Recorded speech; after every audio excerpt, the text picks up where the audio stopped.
know that you were actually chewing on her flesh, allegedly, when the cops came? I didn't know. In the tumultuous world of hip-hop, where fame and fortune often intersect with personal demons, few stories are as haunting as that of Big Lurch. He saw that piece of lung lying on the floor and he, started chewing on it. Born Antron Singleton, his journey from the streets of South Central Los Angeles to the cusp of rap stardom was marked by promise and potential. Yet, lurking beneath the surface of his burgeoning celebrity, a shadowy saga was quietly unraveling, a tale haunted by personal demons destined to precipitate his tragic downfall. They got me high on purpose to take advantage of me. In today's video, we embark on a journey into the harrowing fate of Big Lurch, exploring the depths of his story and the darkness that ultimately consumed him. The beginning. Antron Singleton, known by his stage name Big Lurch, was born on September 15, 1976, with a creative spark that would eventually propel him into the world of hip-hop. From a young age, Singleton displayed a talent for writing poetry, and by the age of 7, he had already begun to explore his passion for music. Growing up, he faced numerous challenges, but it was his love for music that provided solace and inspiration. As he grew older, his aspirations shifted towards becoming a rap artist, and he started performing his music whenever the opportunity presented itself. At the age of 15, he took his first steps into the world of professional performance, mesmerizing audiences with his raw talent and captivating stage presence. He started under the name G-Spade, but it wasn't long before he adopted a new persona that would define his career, the Big Lurch. This name was inspired by the iconic character Lurch from the 1960s television comedy, The Addams Family. Just like Lurch, Singleton's imposing stature and commanding presence captivated audiences. He believed that his unique blend of poetry and rap would set him apart from the crowd and pave the way for his success. While his contemporaries were rapping about the usual themes of sex, drugs, and violence, Big Lurch had a different vision. Big Lurch was drawn to the darker side of life, fascinated by the realms of horror and the macabre. This genre of music is called the horrorcore. Horrorcore, also known as horror hip-hop, horror rap, death hip-hop, death rap, or murder rap, is a unique and controversial subgenre of hip-hop music. It emerged in the early mid-1980s in the United States, drawing inspiration from hardcore hip-hop and gangsta rap. Its roots can be traced back to the early mid-1980s when certain hardcore hip-hop and gangsta rap artists began incorporating supernatural, occult, and psychological horror themes into their lyrics. One of the earliest examples of what could be considered proto-horrorcore is Jimmy Spicer's 1980 single Adventures of Super Ron. In this song, Spicer recounts his encounter with none other than Dracula himself, setting the stage for the horror-infused storytelling that would become a hallmark of the genre. Another influential group in the development of horrorcore was Dr. Jekyll and Mr. Hyde, who specialized in horror-themed music. Their eerie and atmospheric tracks laid the groundwork for the dark and transgressive themes that would later define the genre. As horrorcore gained popularity, it began to make its mark on popular culture, both within the hip-hop community and beyond. The genre's unique blend of dark and transgressive themes, combined with its captivating storytelling, attracted a dedicated fan base. However, with its explicit and often violent lyrical content, horrorcore has also faced its fair share of controversy. Some members of the law enforcement community have asserted that the genre incites crime, pointing to high-profile instances of violent criminal activity involving fans and artists. The Columbine High School Massacre, the Red Lake High School Massacre, and the Farmville murders are among the incidents that have been linked to horrorcore. While there is wide disagreement among experts over the influence of music on listeners' behavior, the controversy surrounding horrorcore has sparked debates about the potential impact of violent content in music. The controversial reputation of horrorcore has also been fueled by its association with the Juggalo subculture. Juggalos, fans of horrorcore group Insane Clown Posse, have been labeled as a potential threat due to their high potential for violence, according to some law enforcement agencies. This perception has led to negative stereotypes and misconceptions about Juggalos, further contributing to the controversy surrounding the genre. For Big Lurch, the genre served as a gateway to delve into the psyche of serial killers, unravel the mythos of vampires, and even confront the taboo subject of cannibalism. His lyrics became a canvas for his twisted imagination, offering a glimpse into a realm few dared to traverse. Singleton's journey in the music industry began in the late 90s, when his name started gaining recognition in his home state of Texas. Eager to further his career, he made the decision to move to the Bay Area in San Francisco, where he believed he would find greater opportunities. This move proved to be a turning point for Singleton, as he quickly made connections with influential figures in the rap scene. One of the key individuals Singleton crossed paths with was McMall, a rapper who was not only a close friend of Tupac and Mac Dre, but also a cousin to renowned artists such as E40, Be Legit, and Sway Calloway. Through Mac Mall, Singleton was introduced to producer Mike Mosley, who had worked with notable names like Richie Rich and Tupac. These connections opened doors for Singleton, allowing him to collaborate with established artists and gain exposure in the industry. In 1996, Singleton made his debut appearance on E40's album The Hall of Game, featuring on the track Record Haters. This opportunity marked a significant milestone in his career, as it exposed him to a wider audience and solidified his presence in the hip-hop scene. Singleton's unique voice and sound began to garner attention, and he continued to make strides in his musical journey. Not long after his collaboration with E40, Singleton joined forces with Rick Rock and Dooney Baby to form the group Cosmic Slop Shop. Their talent and potential caught the attention of MCA Records, leading to a record deal and the release of their debut album, The Family, in 1998. Although the album received positive reviews, it did not achieve commercial success, and the group disbanded without recording a second album. The graphic and violent themes in his music, characteristic of the horrorcore genre, may have deterred some listeners from fully embracing his music. Despite facing financial challenges, Singleton's promising career continued to gain momentum. In 1999, he collaborated with Mac Mall once again, featuring on the song Fire Every Day. His music resonated with audiences, and he began to establish a reputation for his unique style and dark lyrical themes. Singleton's fascination with horror and the macabre became more evident in his music, as he frequently referenced serial killers like Jeffrey Dahmer and iconic villains such as J. Jason and Freddy. However, despite these glimpses of success, Singleton's journey was far from smooth. The Cosmic Slop Shop disbanded shortly after the release of Day Family, leaving Singleton to navigate the challenging music industry on his own. Year after year, Singleton's dreams of becoming a household name grew more elusive. The constant struggle to establish himself as an artist took a toll on his spirit, and he found solace in the darkness of his pain. But it was a fateful event in the year 2000 that would forever change the course of Singleton's life: personal demons and drug abuse.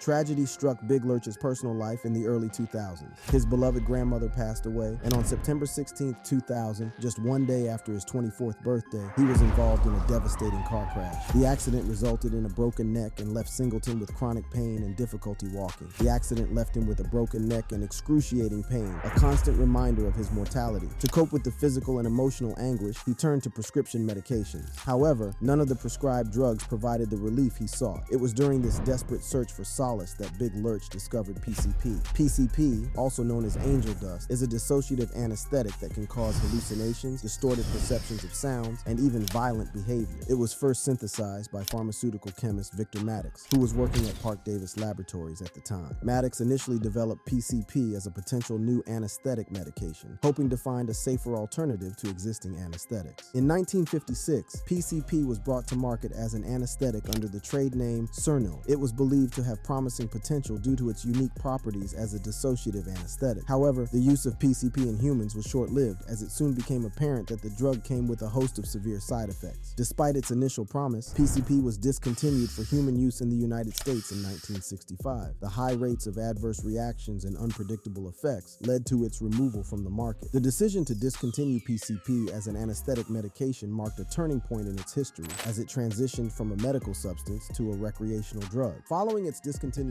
PCP began to gain popularity as a recreational drug in the 1960s and 1970s. Its mind-altering effects and dissociative properties attracted a subculture of users who sought out its hallucinogenic experiences. PCP quickly earned the street name angel dust, a term that would become synonymous with its recreational use. The recreational use of PCP reached its peak in the 1970s, with reports of its widespread availability and use in various communities. However, the dangers and risks associated with PCP soon became apparent. Users experienced a range of adverse effects, including hallucinations, delirium, and violent behavior. The unpredictable nature of PCP intoxication made it a highly dangerous substance, leading to numerous incidents and tragedies. Despite being aware of the risks, Big Lurch became dependent on PCP as a means to cope with his physical and emotional pain. Little did he know that this decision would have far-reaching consequences on his life and career. While Big Lurch's accident and subsequent drug use garnered attention within the rap scene, his music did not achieve widespread success. Despite the challenges he faced, Big Lurch's talent as a rapper remained undeniable. His unique style and lyrical prowess set him apart from his peers. However, the combination of his reliance on PCP and the controversial nature of his music further complicated his situation. In a shocking turn of events, Big Lurch received an offer from a record label called Stress Free Records. They flew him out to California, promising him a record deal and collaborations with big-name artists. It seemed like a dream come true for Antron, an opportunity to finally break into the mainstream and achieve the success he had always desired. However, tensions arose due to Antron's affiliation with the Bloods gang, while most of the label members part of the Crips gang.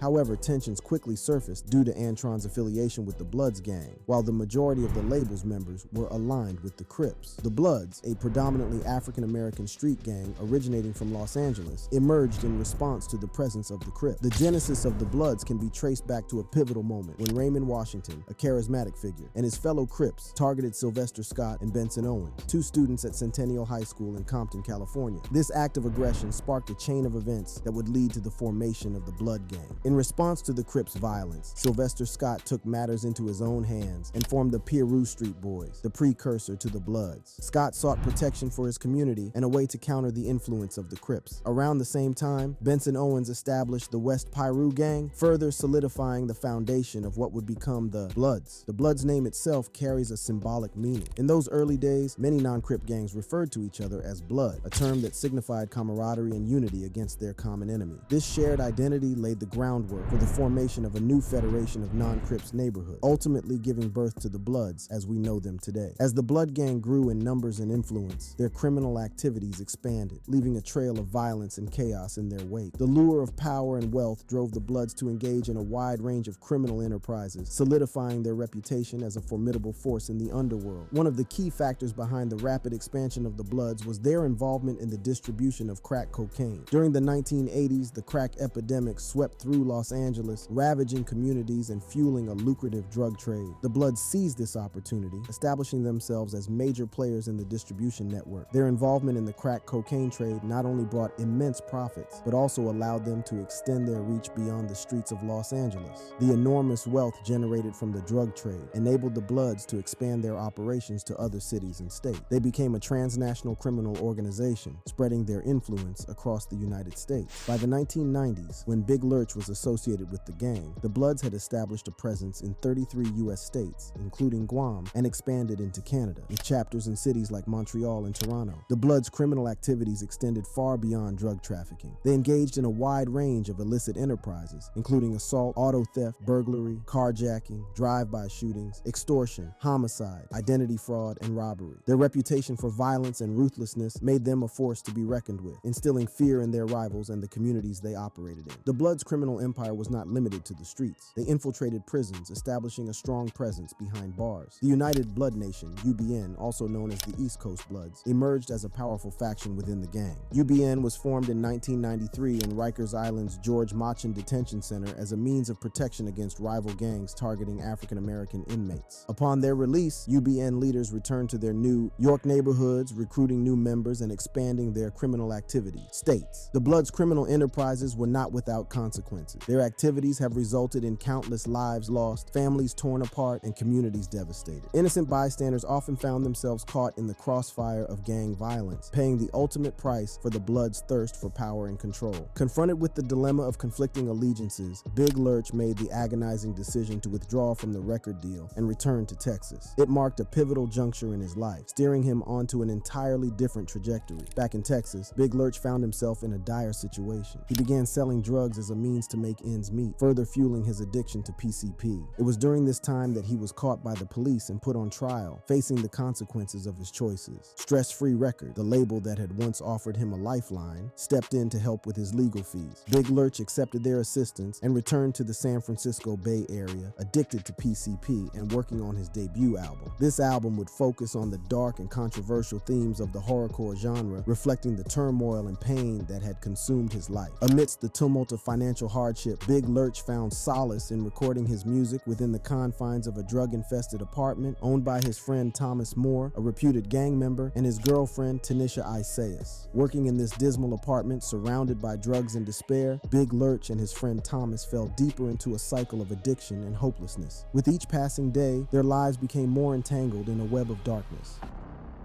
The murder of Tanisha Isaias. She had all her stuff packed, ready to leave the day all this happened. In an apartment nestled amid the gritty streets of Southeast Los Angeles, a tragic narrative of darkness and violence unfurled. Thomas Moore and his girlfriend, Tynesha Isaias, resided in a rundown apartment on 108th Street in Figueroa, surrounded by a distressed neighborhood. Their home was situated next to the bustling Harbor Freeway, flanked by 2 liquor stores and a cheap hotel. On April 19, 2002, Big Lurch and Thomas got together to smoke PCP. Big Lurch, seeking solace from his lingering pain, continued to turn to PCP for relief. Isaias, unaware of the impending danger, was away from the apartment, visiting a friend with her 2 children at the time. The following day, in the afternoon, Big Lurch found himself engulfed in excruciating pain. The temporary respite he had experienced the night before was rapidly fading, leaving him desperate for another fix. Surveying his shabby surroundings, he realized he was out of drugs, and a sense of horror washed over him. A darkness deep within Big Lurch began to consume him. It was a darkness that could no longer be contained, a force that screamed for release. Every ounce of pain and disappointment he had ever felt surged through his veins, urging him to take drastic measures. Driven by an insatiable need, Big Lurch made his way back to Moore's apartment, hoping to obtain more PCP. Unbeknownst to Big Lurch, Isaias was alone in the apartment. Her children were at school and Moore was out. When she heard a knock on the door, she cautiously opened it, only to be met with the sight of Big Lurch, his eyes filled with madness. A chill ran down her spine as she sensed that something was terribly wrong. Before she could react, Big Lurch forcefully barged into the apartment, knocking her to the ground. Fear gripped Isaias as Big Lurch unleashed his rage upon her. The sounds of her screams only fueled his terror, and he viciously beat her until she fell silent. Desperation, fear, and anger overwhelmed him as he frantically searched the apartment for the PCP he craved. But his efforts proved futile. There was no trace of the drug. Consumed by a maddening urge to destroy, Singleton's fury reached its peak. He seized a large kitchen knife, plunging it into Isaias' body, causing her to scream before her voice was forever silenced. He repeatedly stabbed her in the chest, driven by a sadistic desire to inflict pain. But even that was not enough to satiate Singleton's twisted cravings. In a horrifying act of depravity, he sliced open Isaias' chest cavity, exposing her organ. With a sickening determination, he reached inside and tore out her right lung and consumed it. Sated, at least for the moment, Singleton discarded his blood-soaked clothes and fled from the apartment, leaving behind a scene of unimaginable horror. Isaias' friend and neighbor, Alyssa Allen, witnessed Singleton's frantic escape and immediately dialed the police, her mind reeling from the shock of what she had just witnessed. Law enforcement swiftly responded to the call, apprehending Singleton, who growled at them like a wild animal. Meanwhile, Allen rushed to Isaias' apartment, her heart pounding with dread. Little did she know, the sight that awaited her would forever haunt her nightmares. When the coroner examined Isaias' lifeless body, the extent of the brutality inflicted upon her became painfully clear. Multiple stab wounds marred her flesh, her neck and jaw were broken, and her eye socket fractured. Her chest had been torn open, her right lung missing, and a broken knife blade lodged near her left shoulder. The aftermath of Singleton's heinous act sent shockwaves through the community, and justice demanded that he be held accountable for his unspeakable crime.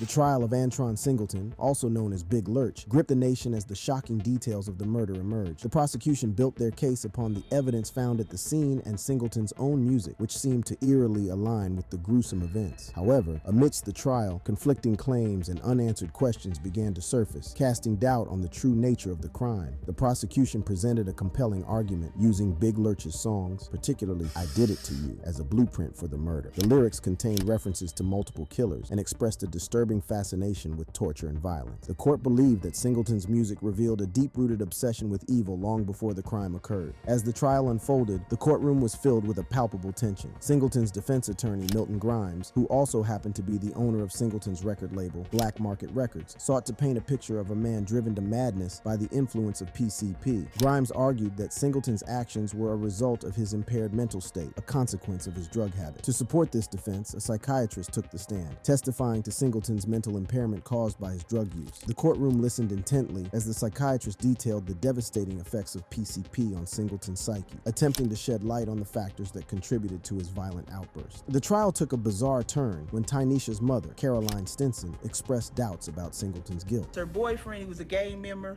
I believe. He the one set all this up. He was beating on her. She had all her stuff packed, ready to leave the day all this happened. Stinson believed that Tanisha's boyfriend at the time, who had affiliations with the gang, may have been responsible for her daughter's murder. She claimed that her daughter had packed her belongings, intending to leave him on the day of the incident. Stinson even visited Big Lurch in jail, expressing her belief in his innocence and forgiving him for the accident. She speculated that while under the influence of PCP, Singleton may have mistaken Tanisha's lung for a piece of meat, leading to the gruesome act. He saw that piece of lung lying on the floor and he You know, probably figured it was a piece of meat or whatever. So he just took it and started chewing on it. The trial was marred by questionable handling of evidence and missed opportunities to thoroughly examine crucial elements. Bloody handprints, footprints, and bite marks found at the scene were not adequately tested or matched to Big Lurch. Furthermore, Big Lurch's attorney Grimes was accused of mishandling the case, leading to suspicions that he may have intentionally lost the trial to gain favor in another case. As the trial progressed, Big Lurch's claims of being high on PCP against his will gained traction. He alleged that someone had forced the drug down his and Tanisha's throats, resulting in an excessive amount of PCP in their systems. The presence of PCP in Tanisha's system at a lethal level raised questions about the possibility of her willingly consuming such a large quantity. The prosecution, however, countered with evidence that suggested Big Lurch's behavior and the amount of drugs in his system did not align with his claims of insanity. The jury, faced with the difficult task of weighing the evidence and determining Big Lurch's guilt, ultimately found him guilty on all charges. The verdict sent shockwaves through the courtroom and the nation as the reality of the heinous crime and its consequences sank in. The judge, in delivering the sentence, acknowledged the gravity of the crime and the devastating impact it had on Tanisha's family. Big Lurch was sentenced to life in prison without the possibility of parole. It was a fitting punishment for the unimaginable violence he had inflicted upon an innocent victim. Despite the guilty verdict and the sentence handed down, Tanisha's family maintained their belief that a pit bull was responsible for her death. They believed that Big Lurch had been framed and that the truth had been obscured by the sensationalism surrounding the case. However, the evidence presented in court, including the flesh found in Big Lurch's stomach, was considered strong proof of his guilt. In the aftermath of the trial, Big Lurch's story continues to haunt and captivate. His case serves as a chilling reminder of the devastating consequences that can arise from a combination of fame, drugs, and untreated mental health issues. It also raises questions about the responsibility of those in the music industry to support and guide artists who may be struggling with their mental well-being. Today, Antron Singleton remains incarcerated at Kern Valley State Prison in Kern County, serving a life sentence without the possibility of parole. His story continues to captivate and horrify, a cautionary tale that serves as a stark reminder of the consequences of one's actions. Thank you for watching. If you enjoyed watching this video, click on one of the boxes playing on your screen to watch more similar content.